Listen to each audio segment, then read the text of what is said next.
Mutual funds में invest करने जा रहे हो, लेकिन उससे पहले उसके टाइप्स को समझो। Hello and welcome to finance Samjho India. आज बात करते हैं टाइप्स ऑफ म्यूचुअल फंड की। बहुत से लोग एसआईपी स्टार्ट कर देते हैं, इन्वेस्ट करना स्टार्ट कर देते हैं, बट इस चीज़ का ध्यान बिल्कुल भी नहीं रखते कि किस टाइप की कैटेगरी में वो पैसा लगा रहे हैं, उनके फायदे क्या है, उनके नुकसान क्या है, उनके रिस्क क्या है, उनके रिवॉर्ड क्या है। तो आइए आज हम बात कर लेते हैं टाइप्स ऑफ म्यूचुअल फंड की on the basis of size. ठीक है, तो साइज के हिसाब से रफली हम उनको तीन कैटेगरी में डिफाइन करते हैं। वो तीन कैटेगरी होता है large cap funds, mid cap funds, small cap funds. ठीक है, अब क्या होता है लार्ज कैप फंड, क्या होता है मिड कैप फंड और क्या होता है स्मॉल कैप फंड, उसकी बात कर लेते हैं। तो पहला large cap fund. Large cap funds वो फंड्स होते हैं जिनमें मैक्सिमम पैसा लार्ज कैप कंपनीज में होता है। अब लार्ज कैप कंपनीज क्या होती है? ये वो कंपनीज होती है जो ऑलरेडी स्टेबल है, उनका बड़ा ब्रांड वैल्यू है।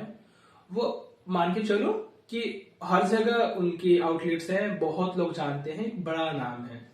फॉर एग्जाम्पल रिलायंस हो गया, टीसीएस हो गया, इस टाइप की कंपनीज को हम लार्ज कैप कैटेगरी में रखते हैं।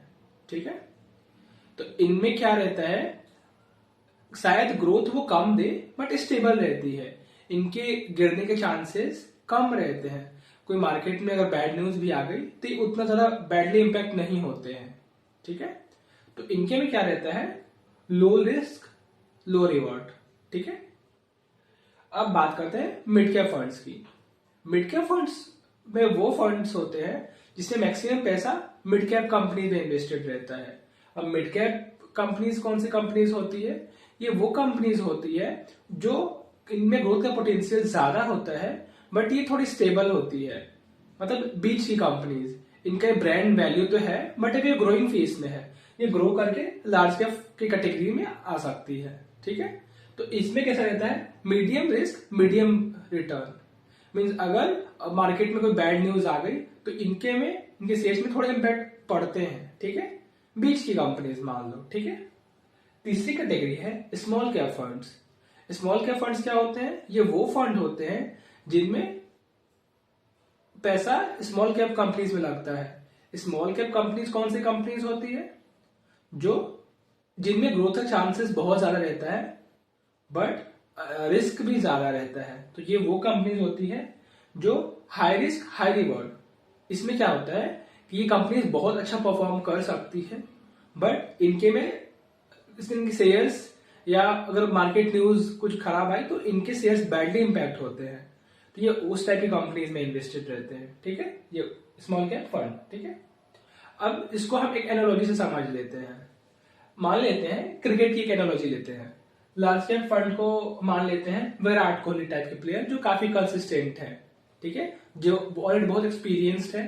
तो हम कभी विराट कोहली खेलने जाते हैं तो क्या उम्मीद ला के रखते हैं कि भले बंदा 100 बनाए या ना बनाए, 40-50 रन तो बना देगा। ठीक है, तो क्या है, ग्रोथ शायद कम भी हो बट स्टेबल है, रिलायबल है। ठीक है, मिड कैप फंड्स क्या है, फॉर एग्जाम्पल शुभमन गिल को आप कंपेयर कर लो। ठीक है, शुभमन गिल कैसा है, ग्रोथ दिखा सकता है बंदा, बिल्कुल दिखा सकता है, थोड़ा रिलायबल भी है क्योंकि 3-4-5 साल से खेल रहा है।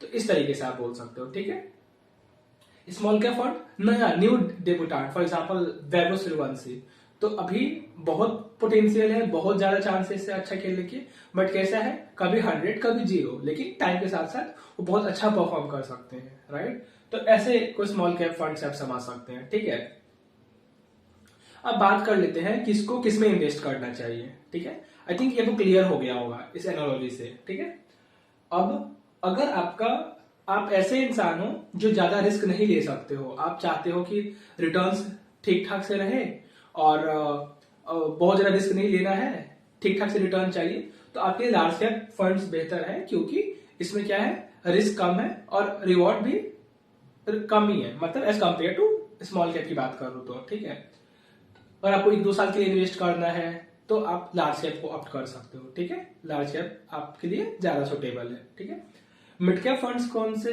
अगर आपको मान लो कि थोड़ा पैसा कि थोड़ा रिस्क तो लेना चाहते हो, थोड़ा रिस्क लेना चाहते हो और थोड़ा डर से भी हो, तो इनके लिए मिड कैप फंड्स ज्यादा सही है। बट मिड कैप में ध्यान रखना, अगर आप 1-2 साल के लिए इन्वेस्ट कर रहे हो तो मैं आपको बिल्कुल रिकमेंड नहीं करूंगा। कम से कम 3-4 साल आपके पास थोड़ा टाइम हो ज्यादा तो आप कर लो, क्योंकि कभी कोई चीज की कभी मार्केट न्यूज से थोड़ा इम्पैक्ट भी हो गया तो भी आप रिकवर कर जाओगे। तो ये होता है मिड कैप फंड के लिए।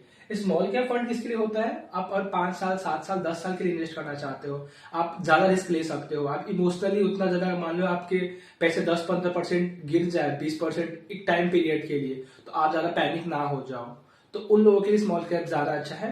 इनमें रिस्क ज्यादा है, रिवॉर्ड भी ज्यादा है, बट हम रिस्क को टाइम के साथ मैनेज कर सकते हैं।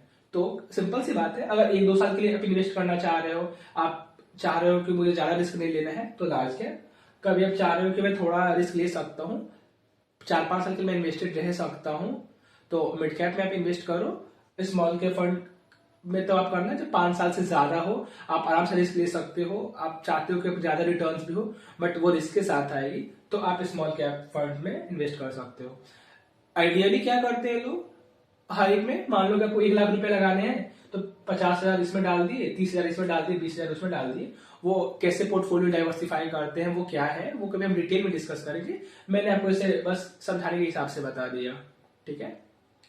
तो उम्मीद करते हैं आपको ये पूरा क्लियर हुआ होगा, और अगर कोई डाउट रह जाता है तो आप बिल्कुल मुझे बताना, मैं आपको कमेंट में एक्सप्लेन कर दूंगा।